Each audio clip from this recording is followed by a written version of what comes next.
Hi, this is Adam with Wrangle, and I'm here to show you how your users can upload files as part of your Wrangle workflows and how your reviewers can access those files right in Slack. So let's take a look at how it works.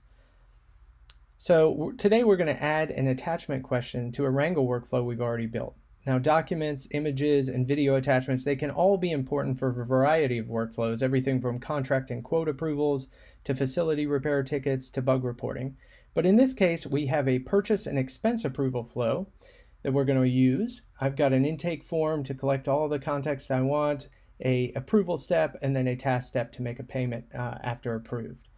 In this case, I have a variety of questions I want the user to fill out when they are requesting an approval of an expense.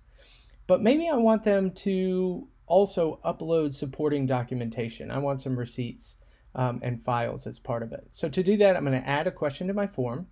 Click this button here, and I will select the question type for upload files. Go ahead and hit that. I'm going to name this question. Maybe we'll call it receipts. And I'll hit done.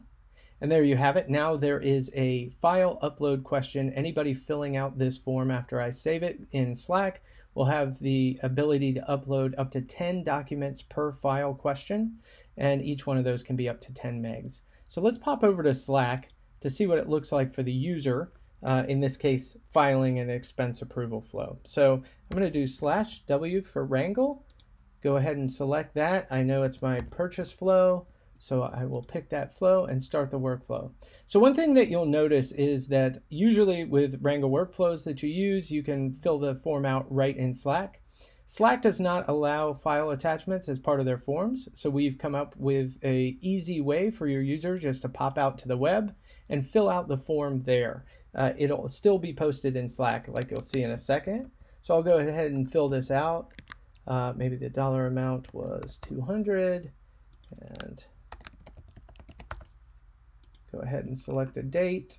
Pick today, and here I can either drag files in or I can select them directly from my computer. Maybe I have a receipt and a sales quote here. I'm going to open them. You'll see that they upload right there, and I have the ability just to launch this flow again right from the web. So right when I hit that, it posts. I can go right back to Slack and take a look at it. You can see there is my flow for Acme. I've got all the information for my form, and I've got those files that I uploaded it as well. So I can go ahead, if I'm the reviewer and I'm about to approve this, I might want to take a look at the receipt. I can open it. I've got the file right there. So that's it for attachments. Thank you very much.